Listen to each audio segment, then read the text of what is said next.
네, 국내 증시의 투심이 살아나면서 거래대금이 8개월 만에 최고 수준까지 상승했습니다. 이제는 코스피 2,900을 보자는 분석도 전해지고 있는데요. 낙관론이 확산되는 가운데 이런 시장 안에서는 어떤 전략을 세워야 할지 우리은행 WM솔루션 박석현 부부장과 함께 전략 세워보겠습니다. 안녕하십니까? 안녕하십니까? 우리 시장 어제 하루 쉬더니 오늘 다시 또 상승으로 거래를 마쳤습니다. 이제는 좀 쉬어갈까 싶었는데 쉼을 주지 않고 달려가고 있는데요. 다음 주의 방향성은 어떻게 보십니까? 일단 코스피가 올해 그 상승률이 이제 10%를 돌파하면서 일부 차익 실현 매물이 좀 출회되기는 했지만 올해 글로벌 시장 움직임을 보게 되면 지난해 부진했던 시장이 상당히 수익률이 좋고요. 지난해 좀 많이 올랐던 뭐 미국이나 일본, 대만 같은 경우는 보합 내지는 오히려 이제 마이너스 수익률을 기록하고 있는 상황이기 때문에 이 글로벌 시장 국가별 수익률이 좀 역전되는 현상이 올해 좀 두드러지고 있고요. 이 과정 속에서 코스피도 저평가 부분이 해소가 되는 이런 어떤 기회를 맞고 있다라고 볼 수 있을 것 같습니다.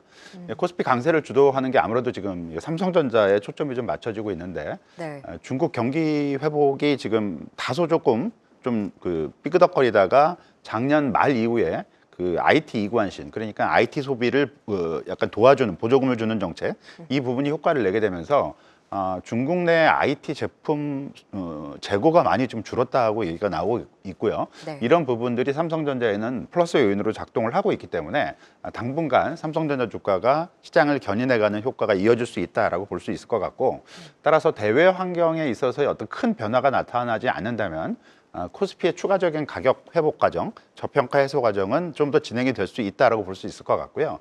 장기 평균, 그러니까 금융위기 이후의 평균을 보게 된다면 코스피의 주가 수익 비율, PER이죠. 이게 한 10.1배 정도의 위치를 하고 있기 때문에 현재 밸류에이션 레벨상 추가적인 상승이 한 코스피 기준으로는 2,800에서 2,900 정도까지 회복이 좀 가능하지 않을까라고 볼 수 있을 것 같습니다. 삼성전자의 향방에 좀 달려 있는 것으로 맞습니다. 보이는데 예. 그래도 긍정적인 관점 열어두셔도 될 것 같습니다. 이 가운데 어젯밤 또 정부가 중국산 철강 후판에 최대 38%의 관세 부과를 결정했습니다. 이 소식에 철강업계는 반색하고 있는 반면에 조선업계는 이 선박의 경쟁력이 약화될 수 있다는 우려가 제기되고 있는데요. 철강과 조선, 주가도 기존과 반대로 바뀔까요? 일단 당분간은 좀 진행이 될 것 같고요. 그 철강주 같은 경우는 말씀해 주셨던 대로 중국의 이제 저가 공세 이런 부분들이 실적을 좀 갉아먹는 요인으로 작동을 한 반면에 일단 조선주 같은 경우는 이게 후판 가격이 인상이 된다면, 물론 인상이 될지는 좀 더 지켜봐야겠지만 그렇게 되면 이제 비용 상승 부분이 있기 때문에 이 부분이 좀 약세로 작동할 수가 있다라고 볼 수 있을 것 같습니다. 가격적인 측면에서는 철강업종 지수가 지난해 46%나 급락을 했고, 반면에 조선업종 지수는 지난해 상당히 랠리를 보이면서 70% 가까이 주가가 업종 지수가 올랐기 때문에 가격적인 어떤 이 대조적인 측면, 한쪽 업종은 좀 가격맥이 있고 한쪽 업종은 고평가 부담이 있기 때문에 이런 부분들이 수익률 갭을 축소하는 현상으로 지속이 될 가능성이 조금은 있다라고 볼 수 있을 것 같고요. 다만 그 철강 업종의 업황 측면에서 보자면 이 부분이 어떻게 좀 긍정적으로 작동할 수 있을지, 네. 그리고 다소 좀 반짝하더라도 이 지속성을 가질 수 있을지에 대해서는 역시 좀 의문감이 좀 들 수 있다라고 볼 수 있을 것 같고요. 따라서 일단 철강업종 지수는 그 낙폭과다에 따른 어떤 반발 반등, 기술적인 측면으로 접근을 해야 될 것 같고, 수급 측면에서 외국인들이 이 철강업종에 들어서 올해 들어서 1월에 이어 2월에도 2개월 연속 순매수를 기록을 하고 있기 때문에 이런 외국인을 중심으로 한 수급 구조 개선이 철강 업종의 지속성을 보여줄 수 있을지, 이 부분에 단계적인 초점을 맞출 필요성이 있을 것 같습니다. 역시 추세로는 여전히 조선이고 좀 철각은 낙폭과대 트레이딩 측면으로만 좀 활용을 하셔야 할 것 예. 같은데 근데 또 그렇다고 해도 조선주 최근 좀 주가에 노이즈가 끼기 시작했습니다. 공매도의 핵심 타겟이 될 것이란 분석도 나오고 있고 또 지나치게 고평가됐다란 증권사 리포트까지 나오면서 최근 좀 주춤한 상태인데요. 조선주 최근에 그러니까 다음 주 뭐 다다음 주 전략은 좀 어떻게 짜야 할까요? 조선업종이 올라갈 때 그 고평가 부담이 안 나왔던 적은 한 번도 없습니다. 왜냐하면 조선업종은 특징이 이제 수주 산업 중심이기 때문에 실적 자체, 그러니까 주가가 수주 기대감으로 올라가기 시작할 때는 항상 이제 고평가 얘기가 나오는 업종이기 때문에 이 고평가 자체 때문에 조선업종 주가가 이제 랠리가 끝났다라고 보기는 좀 어려울 것 같고요. 물론 가격 부담은 분명히 있습니다. 2023년도, 그러니까 2년 전에도 조선업종 지수가 38%가 올랐고요. 앞에서 말씀드렸듯이 지난해에는 68% 올랐고 올해 어제 한 9% 정도 급락을 했었는데 그럼에도 불구하고 어제까지 조선업종 지수가 올해도 13% 이상 올랐기 때문에 가격 부담은 지금 상당히 높아진 상황이고 공매도에 대한 어떤 타겟에 대한 어떤 우려감도 있기 때문에 단기적으로는 조정 과정이 조금 더 나타날 수 있다라고 봐야 될 것 같습니다. 네. 다만 업황이 그러니까 미국 하고의 어떤 관세 이런 부담감 속에서도 조선업종 같은 경우는 오히려 트럼프 정책 수혜주로 이제 꼽히고 있는 업종이고요. 그리고 이 LNG선 외에도 미국 그 군함의 어떤 유지 보수 또는 신규 건조 이런 부분까지도 조선업종이 확장을 할 수 있을 것으로 기대가 되고 있기 때문에 업황 측면에서는 이 부분이 전혀 이제 변함이 없다라는 얘기고요. 따라서 가격적인 부담으로 공매도에 대한 어떤 모멘텀 이런 측면이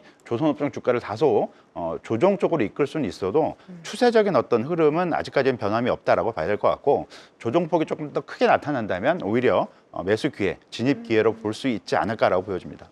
맞아요. 조선주들은 트럼프 대통령의 또 원픽이기도 하고 우리나라가 다른 나라 대비 월등히 잘할 수 있는 업종이기도 하기 때문에 기대 요인은 여전히 유효하다는 의견 주셨습니다. 다음은 또 이번 주에 있었던 이야기를 해보자면 이 FOMC 의사록도 공개가 됐고 간밤에는 또 월마트의 실적도 발표가 됐습니다. 연준은 좀 매파적인 입장을 내비쳤지만 월마트 같은 경우 실적이 좀 기대치에 못 미치게 나오면서 경제 둔화 우려가 또 고개를 들고 있는데 어느 방향으로 좀 가고 있다고 분석하셨습니까?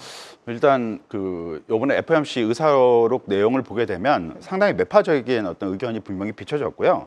물가에 대한 우려도 상당히 많았고 트럼프 대통령의 관세 정책이 궁극적으로 이제 물가에 영향력을 미칠 수 있다라는 우려감도 이제 가미가 됐기 때문에 상당 부분 이제 매파적인 쪽으로 기울어졌다라고 볼 수 있을 것 같습니다.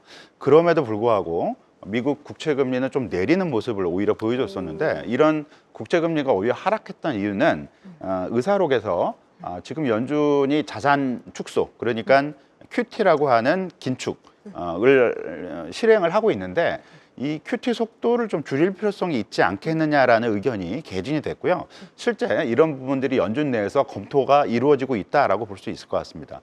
따라서 연준은 물가에 대한 어떤 우려감 때문에 금리를 섣불리 내리지는 않겠다라는 의견을 피력을 하고는 있지만 이런 어떤 정책적인 기조 변화 때문에 시장의 어떤 국채 금리가 큰 폭으로 올라가게 된다면 경기에 충격을 줄 수 있는 어떤 요인이다라고 볼 수 있을 것 같고 이런 부분을 완화하기 위해서 QT 그러니까 연준의 대체자표를 줄여가는 과정에 속도 조절을 할 수 있겠다라는 의견을 피력했기 때문에 전반적인 어떤 그 국채 금리에 미치는 임팩트는 그렇게 이렇게 많이 악화되지는 않는다라고 볼 수 있을 것 같고 그러니까 국채 금리, 장기 금리를 중심으로 상승 압력이 급격히 이제 높아지지는 않을 것이다라는 얘기고요.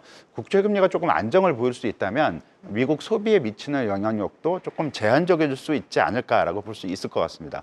물론 궁극적으로 물가에 어떤 영향을 미칠지를 최종적으로 확인을 해봐야 되기 때문에 향후 미국의 물가 지표를 계속 확인을 해 나가야겠지만 연준의 어떤 정책적인 스탠스가 일방적으로 긴축적으로 가지는 않을 것으로 확인이 됐기 때문에 이런 부분들은 전반적인 금융시장에는 어느 정도는 도움이 될 수 있는 내용이 될 수 있지 않을까라고 기대를 해볼 수 있을 것 같습니다. 네, 알겠습니다.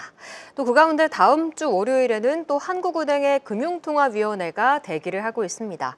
시장 전반의 예상과 같이 부부장님께서도 지난주에 2월에는 아무래도 금리를 인하할 가능성이 높다라고 짚어주셨는데요. 그렇다면 좀 최근 외국인 수급이 계속 그래도 긍정적으로 들어와 줬는데 이 이탈을 대비해야 하는 건지와 원달러 환율에 미칠 영향은 좀 어느 정도까지 보십니까? 일단 금리 인하가 이제 시장 컨센서스 기준으로 한 86% 정도가 금리 인하를 예상을 하고 있는 것 같아서 이번에는 이제 금리를 인하할 가능성이 좀 높아 보이고요. 그리고 지난번에 이제 시장 예상과는 다소 다르게 금리를 동결했던 결정적인 이유가 환율 문제에 있었는데 최근 미국 달러 지수도 좀 안정이 되고 있고 원달러 지수는 오히려 조금 원달러 환율이 좀 내려갔기 때문에 이 환율 요인 때문에 금리 인하가 다시 미뤄지지는 않을 걸로 예상을 해볼 수가 있을 것 같습니다.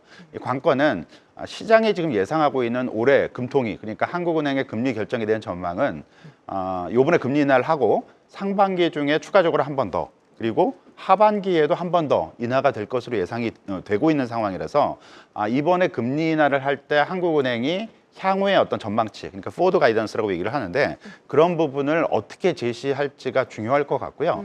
이런 부분들이 추가 금리 인하에 대한 어떤 기대감을 열어놓는 상황이 되게 된다면 네. 주식시장에는 좀 도움이 될 것 같고요. 반대로 이제 이런 부분들은 미국과의 어떤 금리차 확대로 인해서 원달러 환율을 높이는, 그러니까 원화가 추가적으로 약세를 갈 수 있는 환경을 제공할 수도 있는데 꼭 그렇지만은 않을 것이라고 볼 수 있는 부분은 충분히 정책 대응을 하고 경기에 대한 어떤 긍정적인 시각을 심어주게 된다면 금리차 확대에도 불구하고 환율이 그렇게 크게 자극받지는 않을 가능성도 있다라고 볼 수 있을 것 같고요. 이와 관련해서 좀 주목을 해야 될 부분은 한국은행이 이번에 수정 경제 전망을 통해서 올해하고 내년도 이제 성장률 전망치를 발표하게 되는데 올해 성장률 전망치는 직전 전망치 2.1%에서 아마 큰 폭으로 한 1.6에서 1.7 정도까지 하락할 걸로 하향 조정할 걸로 예상이 되고 있는데 내년도 성장률 전망치를 얼마나 조정할지가 관심을 좀 가질 필요성이 있을 것 같고요. 올해에 비해서 내년도 성장률 전망치의 어떤 전망치 하향 조정폭이 크지 않게 진행이 된다면 오히려 이제 정책 효과 이후에 점진적인 경기 회복 시각으로 어떤 관점이 좀 이동할 수가 있기 때문에 이런 부분들은 금리 인하 그리고 추가 금리 인하에 대한 어떤 시그널 이런 흐름에도 불구하고 원달러 환율을 어느 정도 안정시키는 요인으로 작동할 수 있지 않을까 기대를 해볼 수 있을 것 같습니다. 그렇죠. 당장 올해의 경제도 중요하지만 내년의 전망을 또 어떻게 예. 보느냐를 포인트로 주목하시면 좋을 것 같습니다. 최근 우리 증시 밴드는 탄탄한 가운데 주도주의 낙폭 과대 종목까지 순환매가 이뤄지고 있습니다. 그 안에서 좀 다음 주에 우리가 주목해야 할 이슈가 있는지와 또 포트폴리오에 좀 담아가면 좋을 업종도 몇 가지 짚어주시죠. 일단 앞에서 말씀드렸던 한국은행 금통위가 좀 중요하고요. 금통위 이후에 원달러 환율 움직임에 좀 관심을 가져야 될 것 같고 그리고 다음 주에 미국 엔비디아 실적 발표 예정이 되어 있습니다. 미국 시간으로는 26일 장 마감 후에 발표가 되겠고 한국 시간으로는 27일 아침에 이제 실적 발표가 될 예정인데 실적 결과는 물론 좋을 것으로 예상이 되고 있고요. 따라서 관심을 가져야 될 부분은 향후 매출 컨센서스 그리고 매출 총이익률이 어떻게 변할지에 대해서 관심을 가질 필요성이 있을 것 같고요. 마지막으로 다음 주 주말에 발표될 미국 PCE 물가에 대해서도 관심을 가질 필요성이 있습니다. 미국의 1월달 소비자 물가 지수가 예상보다 좀 높게 나온 가운데 1월달 PCE 물가 전망치는 직전 달에 비해서 약간 더 둔화될 것으로 예상이 되고 있기 때문에 예상치대로 충족이 될 수만 있다면 물가에 대한 어떤 부담을 좀 덜어줄 것 같고요. 그렇지 않고 CPI 결과처럼 다소 좀 예상보다 높게 나온다면 시장 불안감이 좀 다시 높아질 수 있기 때문에 이런 부분에 좀 관심을 가질 필요성이 있을 것 같고요. 시장 내부적으로 역시 포트폴리오에 담을 수 있는 종목은 삼성전자라고 볼 수 있을 것 같고요. 이번 연초 이후 진행되고 있는 코스피의 어떤 반등 이런 부분들이 추가적으로 진행이 될 수 있기 위해서는 삼성전자의 역할이 상당히 중요하고 이런 부분들이 다음 주에도 이어질 수 있을지에 대해서 관심을 좀 유지할 필요성이 있을 것 같습니다. 네, 알겠습니다. 지금까지 우리은행 WM솔루션 박석현 부장과 이야기 나눠봤습니다. 계속해서 다양한 경제 이슈를 알고 싶다면 구독과 좋아요, 알림 설정 부탁드립니다. AI 캐스터 권미정이었습니다.